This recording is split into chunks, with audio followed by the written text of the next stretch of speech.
Walk in here. I'm going to leave some copies down here, and maybe somebody will. Sharon Holman said she'd give extra copies to people who sat down late. Thanks, Sharon. And as people are coming in, I wanted to have Bible trivia time. Okay, you ready? I'm calling on you, Deb de Kuiper. There's two people in the Bible that didn't die. Who?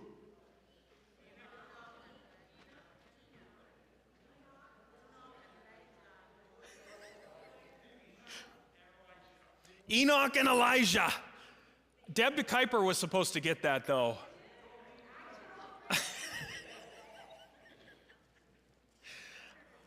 Oh, man. Which of the following phrases did not originate in the Bible? Did not originate in the Bible. Apple of my eye, spill the beans, wolf in sheep's clothing, by the skin of our teeth, drop in the bucket.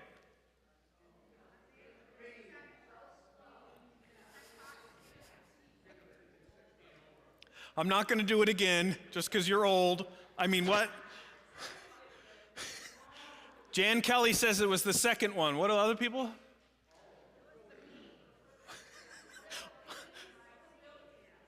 It was spill the beans. The rest of them are from the Bible, yes.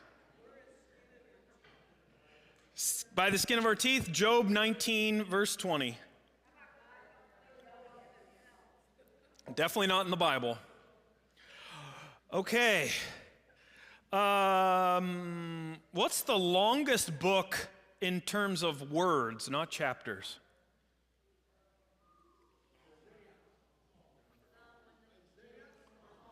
We have Isaiah, Psalms has the most chapters. Jeremiah, our Nigerian brother and sister, they knew it. Jeremiah. Is everybody getting a handout? Great job. Thank you, Sharon. Bob and Joyce still want a handout over there. Sorry, Sharon. How many brothers does the Bible list Jesus having?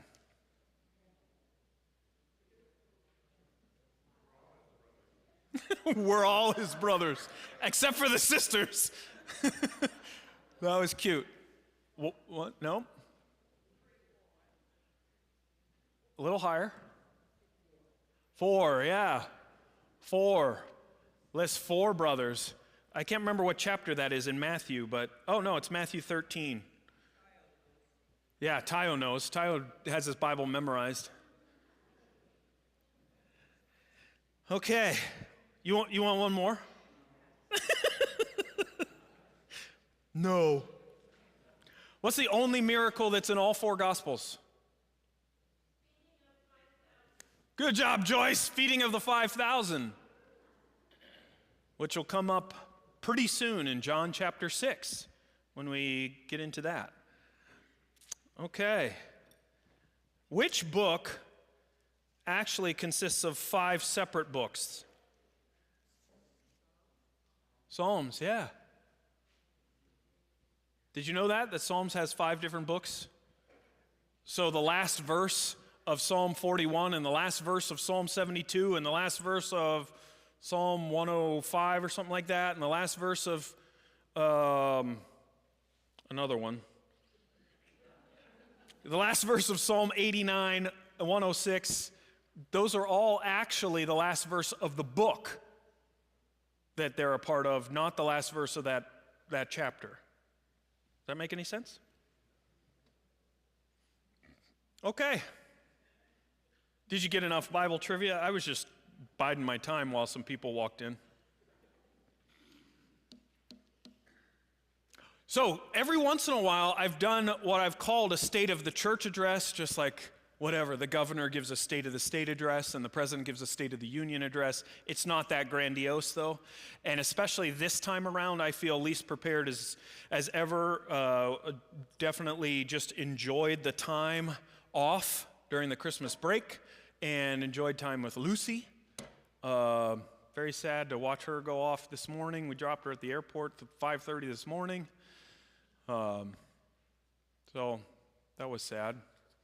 But I did want to go and use this time in the learning hour when we don't have anything specifically set aside to just sort of remind ourselves of where we've been and talk about some things coming up.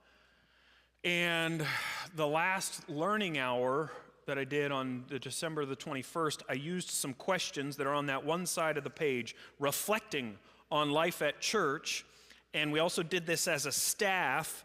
And these are some of the things that came up, and I'm wondering what you would add to this. This is not an exhaustive list, okay? But first I want to take a look at, what are some significant mission, service, and other events that took place? I think this is good to keep in mind. So over 2025, hey, we served in Safe Harbor in February, and then also here in December, and we'll serve again in April the next time. So serving over at Safe Harbor, and in between, our family served last week, and so did Chuck and Rhonda, and various people in the church serve at Safe Harbor, even when we're not on assignment. So you can do that too. Just get on their email list. Brad is constantly setting out needs via email. So if you want to be a part of that, get on their email list. I can help you do that if you need help.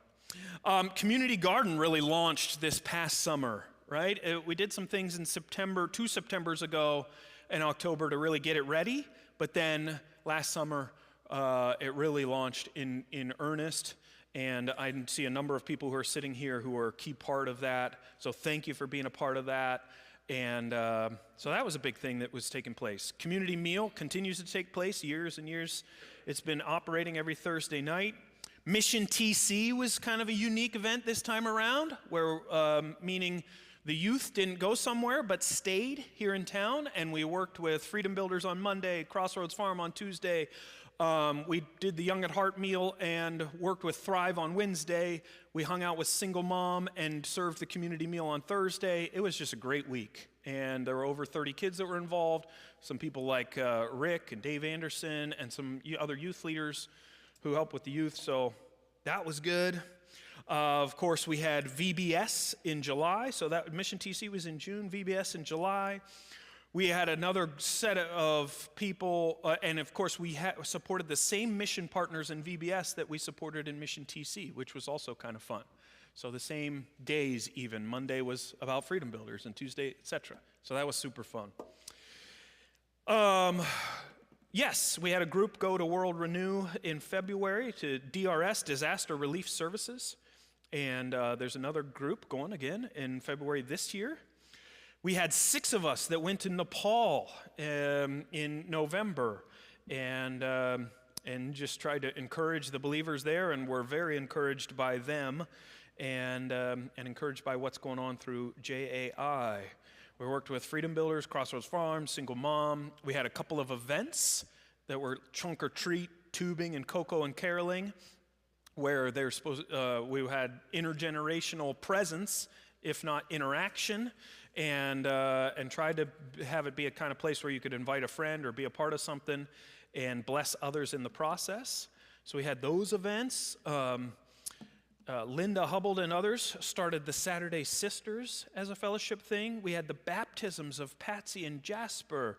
We had various speakers, including Jennifer Finnegan Poole, Yakuv, Ann Chenard, Kurt Wilson. June was a very busy month where we had, June 1st of last year, we had new consistory members. June 8th, we had Tayo's testimony. June 15th, we had new members join. Those new members are indicated there. Bruce and Amy Anderson, the campers who came back after being members a long time ago, Linda Nelson, Tayo and Christy, Bob and Joyce, Nancy Velick, Aaron and Jeff Weber. So yeah, we had new members join on the 15th, and then the 22nd, we had all the youth report back from Mission TC, and then on the 29th of June, we had Yakuv as our speaker. So so we had just lots of good things happening in terms of mission and service. After we did this as a staff, I said, hey, what reflections do you have? And one of the reflections that one of the people had was, I feel like we're like the little engine that could. We're not that big of a church, but man, we're involved in a lot of stuff and doing a lot of good things in the community and in the nation and in the world. So So yeah, that's all stuff that we could add. The missions team, once again, sponsored and encouraged people to be a part of the Perspectives course this past fall. We could add that in there. What else would you see that's not there in terms of mission and service?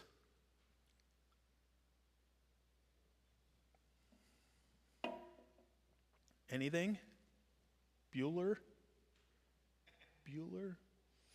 Thank you, Louis.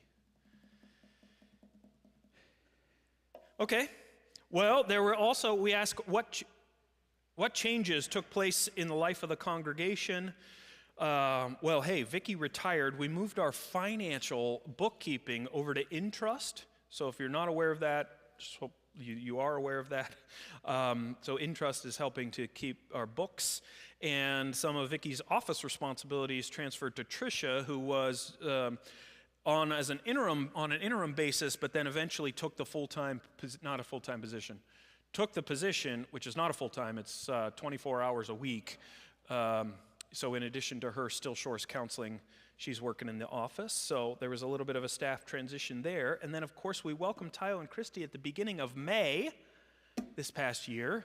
And so they've been around now for 8 months. Yeah, look at that.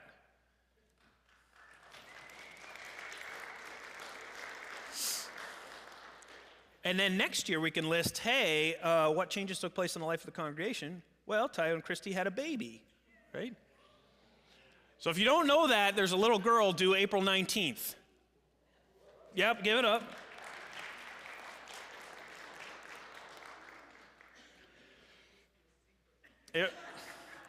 It's only a secret on the live stream on Sunday mornings. It's not a secret.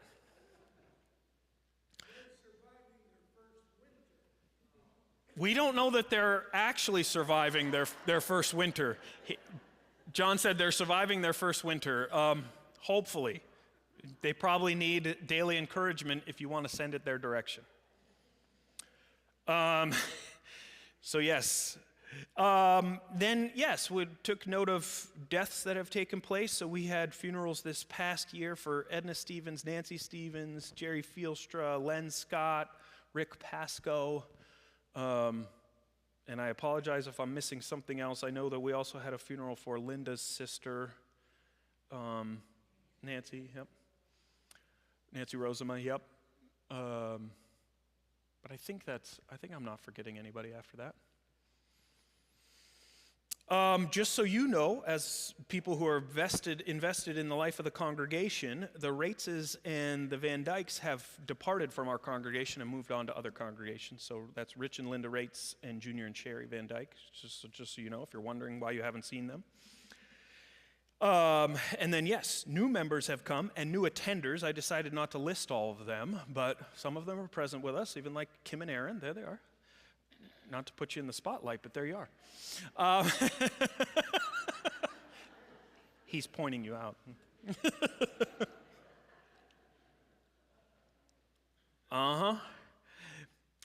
We also, some people said, hey, what about the congregational photos? Because I think because they would say, and I would agree with them, it's been very helpful to have new photos in there, have them really clear. If you did not get your photo taken in August, then we're very sad about that, because we had a nice setup and it's hard to remake the setup, but if we need an updated photo, we might come after you. But it's been nice, and then when we asked if anybody wanted a printed copy, there was like 40 people that wanted a printed copy of the directory. So hopefully you use it to stay in touch with people and stay connected. You probably got an email this past week from the church saying, hey, somebody's actually impersonating me. I didn't use those words. That was the word I should have used, that somebody was impersonating me on the internet. Some people thought maybe my email got hacked. My email did not get hacked. It was somebody using a different email address, but then it was just saying their name was my name, except Reverend Drew Poppleton.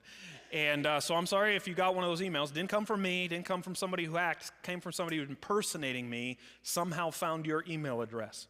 Not entirely sure. The staff gets a lot of those because the staff's email addresses are on the website, and so people will just get them, and then, so Jonathan Lowe will get all sorts of emails from Reverend Drew Poppleton, asking him to go buy gift cards and other such foolishness. So I'm not sure entirely how that's possible. They could have accessed an old directory that was online as a PDF, blah, blah, blah. Somehow somebody got a bunch of email addresses from people in our congregation, including former members, and then emailed them impersonating themselves as me and saying, "Can you help me out? Don't trust that sort of thing. Doesn't sound like me. It's not me." And you usually have to do another click. So if you click on an email, it first pops up. If you click on the header part where it says who it's from and who it's going to, it will reveal more information about what's the email address this is coming from. And it won't say D. Poppleton. It will say some gobbledygook, or in this case, it was like Amanda Saffenheyer something or other. So you can figure out it's not from me. But thank you for those of you who got your photo taken and have checked out the directory. I think that's been good to update that, and especially for newer people who are in our midst who are trying to learn people's names, or older people in our midst, you don't know who that is, they sit across the sanctuary, all that sort of thing. Check it out, learn people's names, that'd be good. Thank you for even wearing name tags today, and so that people would know your name.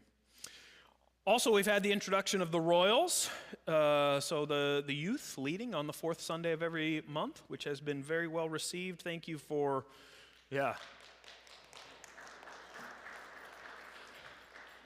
Don't worry, you're not alone. Everybody's on board with that. And continue to pray for Tayo and, getting them involved and what it means to encourage them and keep them growing and everything that's involved in that, and us encouraging them. And it brings up for me, what does it mean to make sure that we encourage adults that are trying new things too? We have a lot of grace for kids who are up here trying new things. We should have the same amount of grace for adults who step up and try new things. Not everybody's old hat at it like Chris and Ruth and everything. It takes a lot of courage to get up and try a new thing, or go ahead and put your voice up in front of the people, and we should make sure that we're encouraging everybody who's trying it out and stepping into it. I know that Tayo is praying for more and more and more vocalists and instrumentalists. So if you've been hiding your talent under a bushel basket or something like that, it would be great if you brought it out. And it would be great if you would keep that in prayer, that you would join him in prayer and join us in prayer in praying for more people to come to the congregation who have some musical talent. Now, in general, we would love for more young families to come too. So we're praying for that and praying for some of those young families to have instrumental talent. 2 in 1 would be great. Because we don't want to wear out the people who are already playing instruments. So I'm not trying to say anything about the people who are playing. Don't hear what I'm not saying. But yeah, thankful for the people who step up and our new consistory members. We also have a new prayer team that's kicking off, and we're going to continue to expose that more. I don't do a great job of promoting who's on the prayer team and promoting that they're available for prayer, but that will happen here in the coming days and coming Sundays and months that are ahead to promote the prayer team. So right now, people who are on that prayer team, Tayo is helping from the staff liaison to the prayer team. Barb Asia and Sharon Holman are like the leaders of the team, correct? Barb, Sharon? I'm getting sort of thumbs up. Jan and Stan are a part of that. Sea Chalkies, both or one? Both of you are part of that. Joe Viola is a part of that. Was Joe still here? John and Nancy are a part of that. Who else is a part of that? Anybody else that's here? Christy, yep. So Tayo and Christy. And other people that I'm not naming right now. So thank you for being a part of that prayer team. The prayer team is not only lifting up things on a Sunday morning and is willing to stick around afterward and is upfront if you want to receive prayer about anything, whether it's pertinent to what just happened on Sunday morning or just something else you need prayer for. They would be overjoyed to be able to pray with you and for you. And then they're starting to, they're gathering other ideas of what it means to increase our prayer temperature around here. That's one of the notes that I put on the back. When we reflect on 2025, one of the things that we were working on was increasing the missional temperature. We want to increase the prayer temperature around here and increase the spiritual formation and discipleship temperature around here. So we're going to continue increasing the temperature around certain things around here and but really felt like over the last couple years there's been an increase in the missional temperature, which then tends to bleed into a whole lot of other things in the church. So those are some of the things that are happening in the life of the congregation. Some of those things are losses, but a lot of those things are gains. And so that's the things we noted there. Also asked people, hey, what sermon series did we have? What learning opportunities? What have they meant? You can see under those sermon series, I didn't want to make it too obvious for you. So if you have eyesight problems, you need to conjure it up in your heart and soul and remember what sermon series we had. But of course, there's other really intentional spiritual formation opportunities like Pilgrim, small groups, Bible studies that take place, women's groups, men's groups, all of that sort of things that are happening during learning hour. I've been posting a lot of things on the Poppleton Post lately, so you might want to be subscribed to that and check some of that out. I encourage you to interact with me about it. A number of the people in this room do interact with me about it. So those are some of the things that are available from that standpoint. And then this big question, what else should we note? So what else should we note? So for instance, golf simulators. Did you know that now we have 2 golf simulators in the intersection? Meaning, you know, the little computer thing, you hit it and it says you hit the ball 120 yards and you sliced it really bad.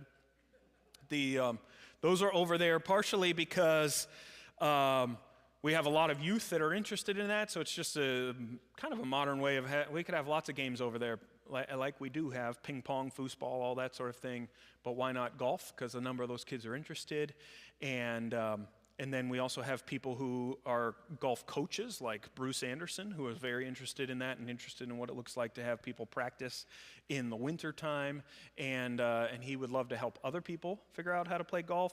But then this is the key point. We not only want it to be a thing that could attract and retain youth, but also could be a thing that could turn into a Bible study. So there's no reason that some of the avid golfers in our congregation couldn't have it. Hey, come, we're going to play a little golf, and we're going to have this little Bible study in conjunction with it. We're going to do a little something together from that standpoint. So we could have fellowship groups that combine that, especially because there's a lot of people who are interested in the winter around here, keeping their swing active.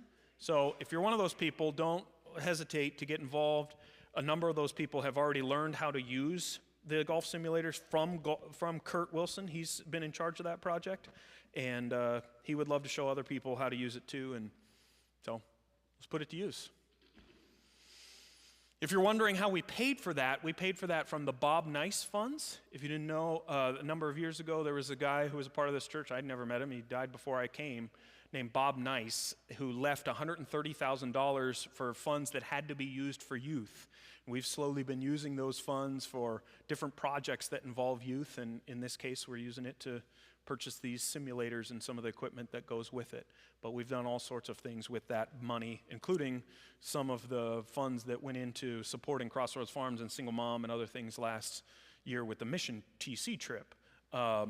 So the Bob Nice funds are getting lower and lower. If you need a good idea of how to disperse your will, it's not a bad idea to give money to Faith Reformed Church.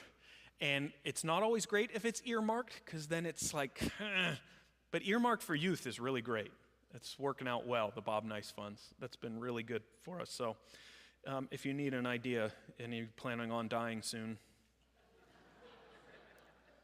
Sorry, did I say that out loud? Oh, that last part was supposed to be silent. Is there anything else you want to note about 2025 that you think is of note? Bob?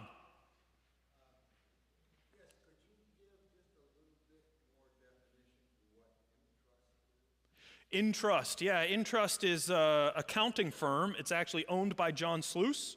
So John Sluice is the owner of Intrust, and Matthew Jacobs is an accountant there as well. But it's an accounting firm. They do finances for a number of different churches. So they handle our payroll. They do a lot of our accounts payable. And so your son, Drew Peterson, interacts with Intrust a bit to make sure that the finances are straightened out, and our treasurer, Chris Camp, is very involved with Intrust to make sure. But essentially, they're our bookkeeper, and they manage the payroll. Good question, Bob.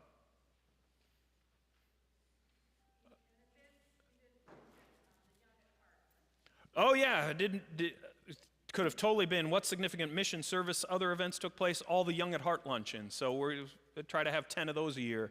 And those have been really good. Took. I just thought of the meal train that goes on, and a lot of people make meals for those that are stuck at home or are recuperating or various difficulties. So there's the meal train, and I think Andrea sends that out every so often. Yeah, amen. Meal train. So thanks, Took. That's a good thing to bring up. Yep. Andrea, you're going to shout real loud. Wendy McIntyre gave her testimony. Oh, yeah. And also, she would love to see more testimonies given in 2026. There you go. Okay. Yeah, so you heard that because Andrea can be loud, not as loud as but she was up here in nice chairs, her and Wendy, and interviewed her, and Wendy gave her testimony. Yes. Go ahead, Joyce. How do I find the Poppleton Post? You find the Poppleton Post by going to a website, drewpoppleton.substack.com.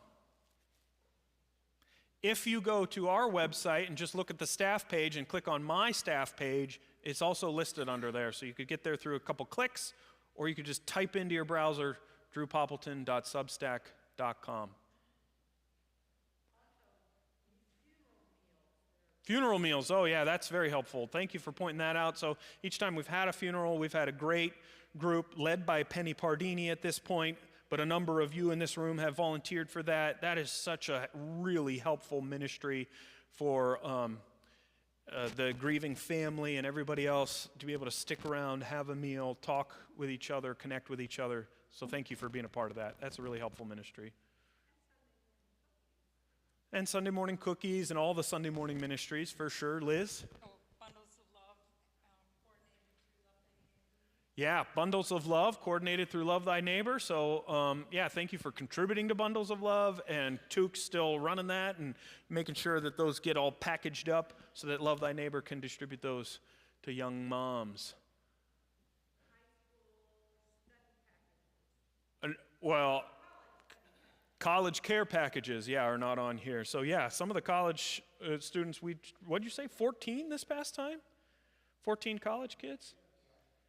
Distributed 14 college care packages this past exams during December, and I know they were deeply appreciated and then shared with some of their hallmates and all that sort of thing. So thanks for contributing to that. And thank you for everybody who contributed to the Nepal trip, not only the people who helped make the children and worship supplies, but also, we purchased books and clothes for like 25 girls, something like that. And so thank you very much. What else? That's all good. Andrea Poppleton. You might want to note that our relationship with Keys to Freedom changed, ended, whatever you want to say about that. Yes. Yeah, that's a good update in terms of life of the congregation, that we had been housing Keys to Freedom in the north side of the Intersection building, and we have ended that partnership as of December 31st. So they are out of there. I haven't gone and looked. They have taken their stuff out of that building. There were just a few breakdowns, and it just, we didn't feel like it was going to be a partnership we wanted to maintain going forward. So that's what I'll say about that. If you want to ask more questions, Drew Peterson handled all of that. So there he is back there. Yeah, so Nancy's also bringing up, what about the youth organization? So yeah, in terms of our property, another thing that's happened is we've opened up one of the offices in the Family Life Center for Young Life to be able to use. Their lease was running out in the building that they were a part of down on 8th Street near Silver Spruce and all of that. And so, yeah, we were in conversation with them and had some office space for them to use. And so, yeah, they have like 4 different people that use the one office because nobody's in there all the time. They're in there when they need to be. So it's good to be able to provide them with some space. Other thoughts? Yes, Beth.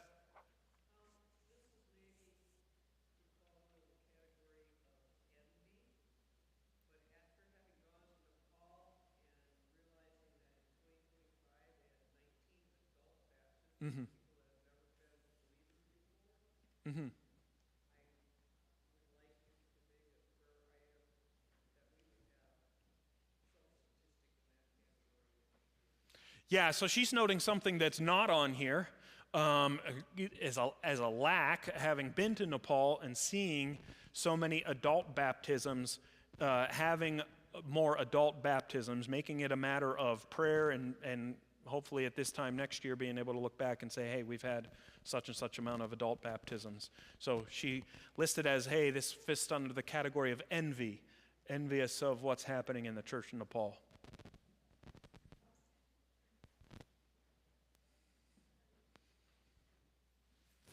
Okay, well, let me move to some of the things coming up. Okay, so if you look at that other side, I got a little bit of an outline of what I wanted to talk about. These are just a few things I want to mention. I don't want to say too much about it, I'll try to be quick. January, a few things happening in January. First of all, we are painting the sanctuary. So repainting everything that's going on. And so starting this week, we're going to remove a bunch of these chairs and move all of these pews into the center so that we can paint this side of the sanctuary. So next week, when you come to church, you could sit in a pew in the center. There will probably not be any seating on the left. But it might not unfold exactly as I just mentioned because we don't know exactly how things are going to unfold. The group we've hired is the brother of Ron Novak, runs a painting company. I don't know what the guy's name is. Anybody know? Anyway, they're painting this side of the sanctuary this week.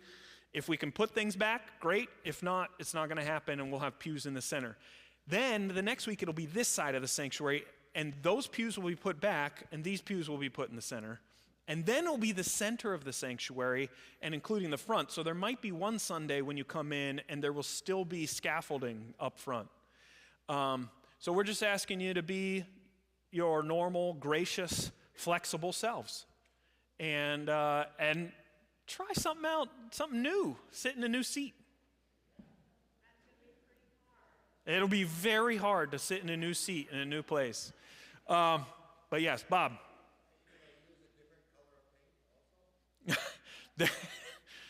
I don't know what color was selected. I wasn't a part of that process, but it's going to be some neutral tone. So there's going to be, but it'll all be the same color. The beams here will not be repainted, but all the walls will be. Cotton pink, yes. It'll be, yes, like cotton candy pink. So that's happening just as a warning, just so you know. The Gospel of John, we're restarting that on January 11th there next Sunday. And thank you. So many of you submitted art for the I Am project. And today was the last day to kind of submit those. Last day. If you still come up with if you still generate something, you can still bring it. Everything's going to be okay. We'll find a place for it. We are not going to guarantee that they'll be up this week, only because we have to see where we're going to put all these chairs. These chairs do not stack and store very well. And so we're going to see where they all end up and what's the best place to set things up. But you could come in next week, and maybe in the fellowship hall, a bunch of that artwork will be up. But thank you for those that participated in the I Am art display project. And yes, if you still want to generate something, we do not want to stop you. Another thing that's coming up, tubing on the 23rd. We have the hill reserved at Timberley Hills on the 23rd, which is a Friday. I want to encourage you to come out. Last year, there were many people that came out were members of our church. Some of those people were members who brought friends or brought grandkids. Fred Bannister brought two of his grandson and two of his friends. And the whole Laurie Scott, Fred Bannister small group came and hung out even though they didn't tube. Well, two of them tubed.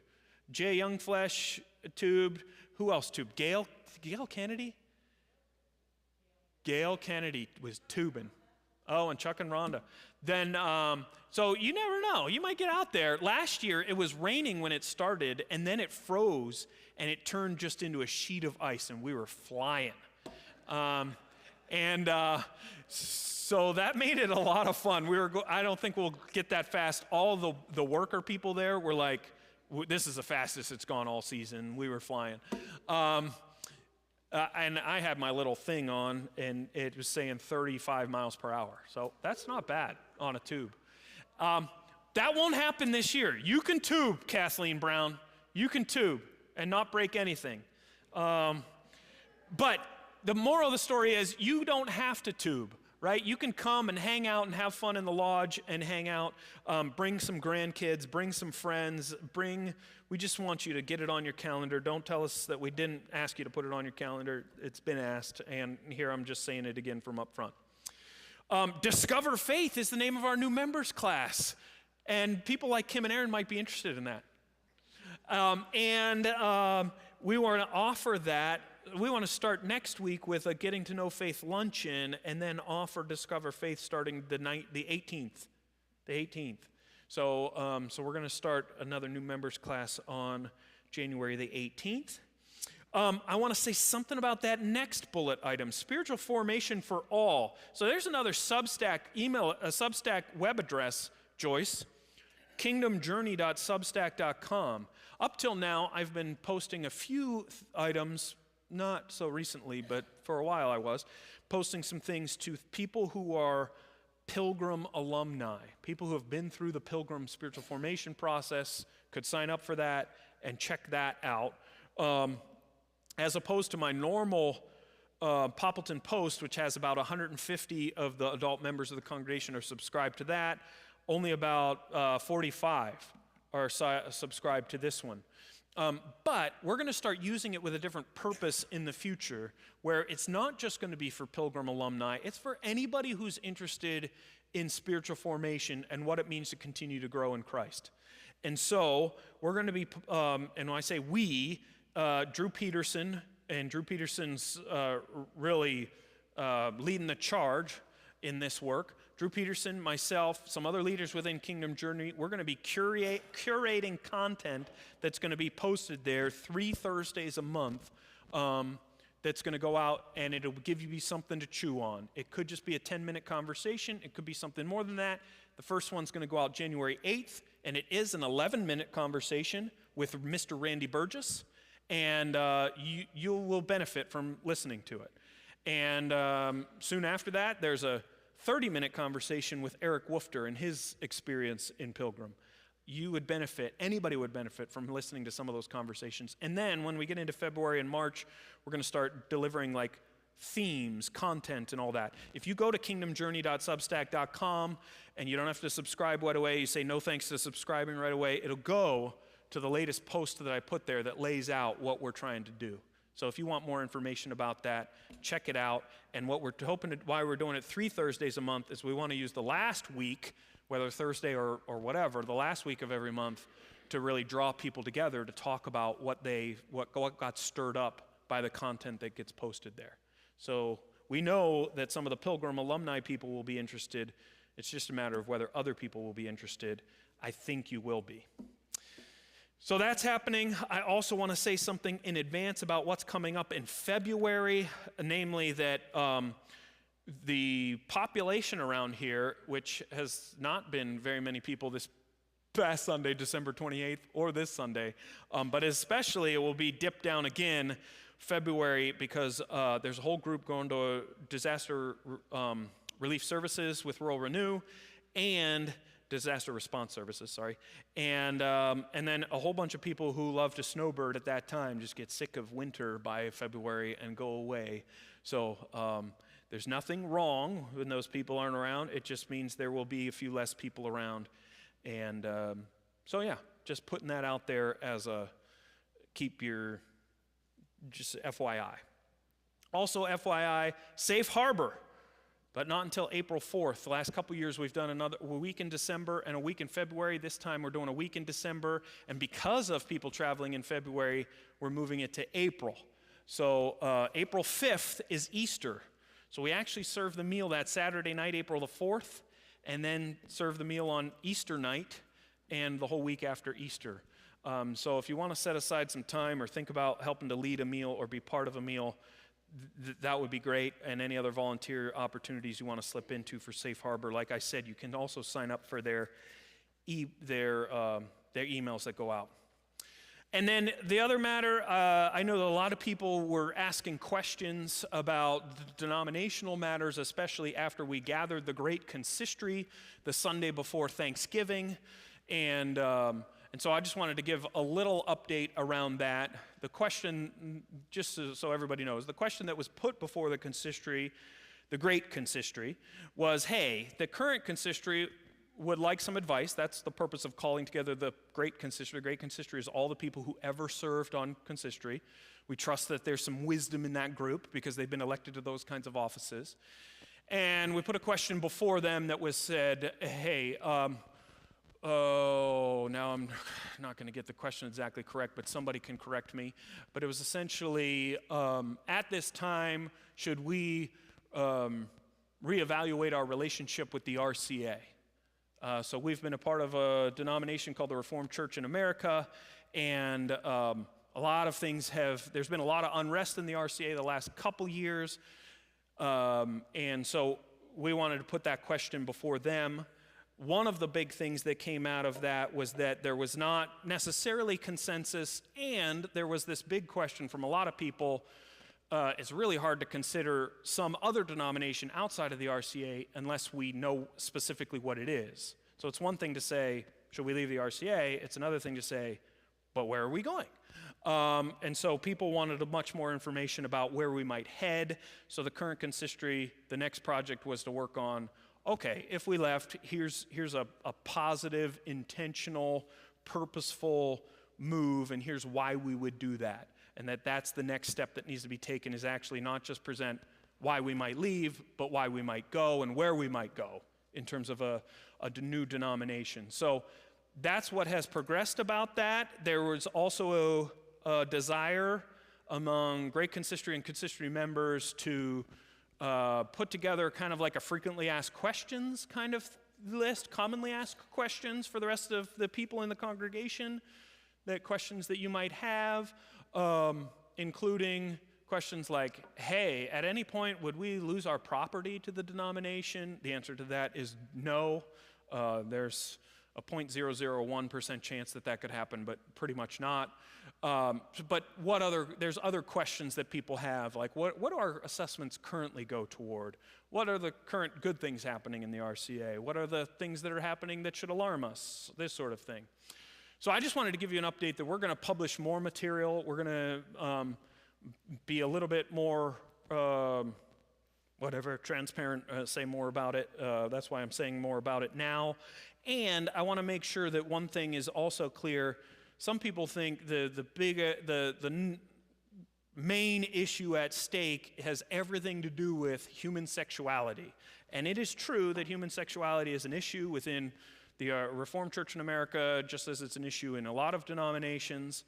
And at this point, we've made some decisions about that because we adhere to a traditional view around sexuality, and we've partnered with a classis where that's held together, this Great Lake City classis.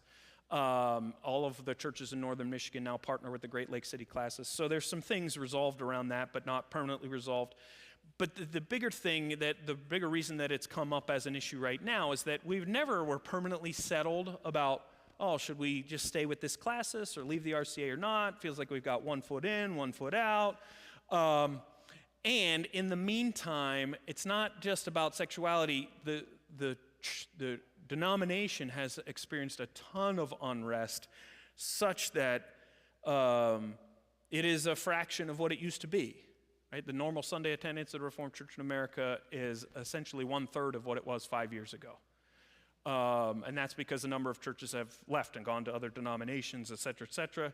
So at this point, there's other issues on the table related to the functioning and future of the denomination. And so those are some of the questions being raised, but not all resolved. The thing that the consistory wants to resolve is, hey, let's stop having kind of 1 foot in and 1 foot out. Let's resolve this. Either we're staying with the RCA, and we like this partnership we've got with our classis. We like some of the things that are happening within RCA Global Mission and blah, blah, blah. And we should stay and stop worrying about 1 foot in, 1 foot out, or we should take both feet out and go be part of something else because it's a better option and more in line with who we want to be. And so I just wanted to stress a couple of those things, that we're having those kinds of conversations. More information will be coming in the future to help the congregation process some of this stuff, because meantime, the consistory still has work to do in terms of putting together, hey, what's a positive vision of the future, not just, hey, why would we want to leave? And let's maintain some level of, hey, we're still evaluating this. Do we want to be with this group or not with this group? And there was another thought I had.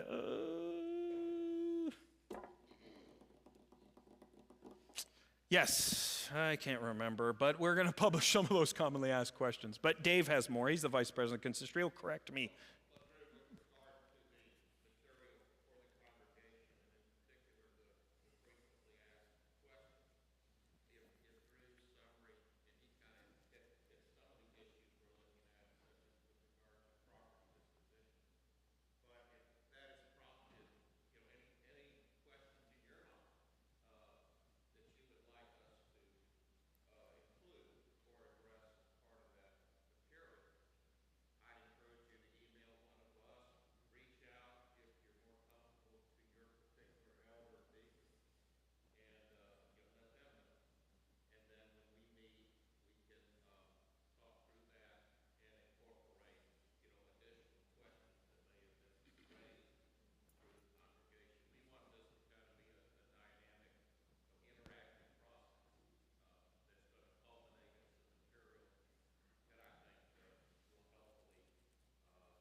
Yeah, so if you didn't hear Dave, that's Dave Taylor, by the way. Dave, stand up and make your face known, just because he's a key elder and he's the vice president of our consistory right now, so if you see your face, yeah.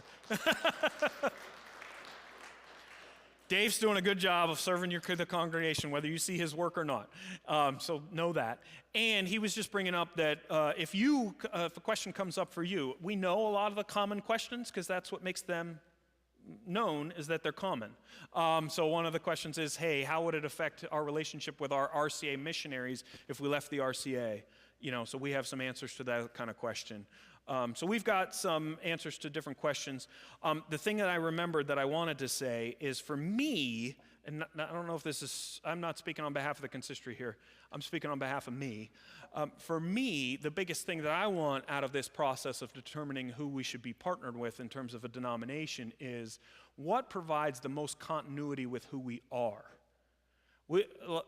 I think some people see this kind of thing as, oh, well, if we go to a different denomination, we've made some decisions that I can no longer be a part of, or I can blah, blah, blah. This is going to change our trajectory or something. I want it to be such that, no, we're being a part of, if we move, it's because we want to even further align with what we're already about, which is all the things on that other side of the page.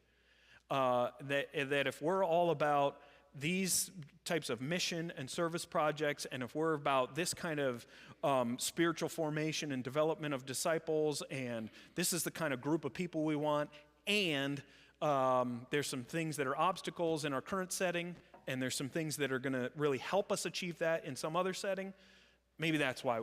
But we're keeping continuity. The whole key is, for me, is what does it look like to keep continuity? A change in denomination wouldn't necessarily represent, hey, we're adopting a whole new set of priorities now. No, like we're not. So I just wanted to say that too. But yeah, there will be more information. Beth.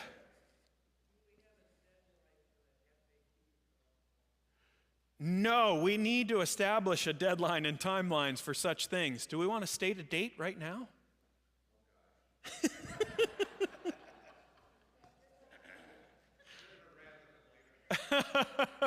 I would appreciate if you would, hold our nose to the grindstone. Hey, why haven't we seen that yet? That's fine. There's realistically, by the end of the month, we should have these commonly asked questions out.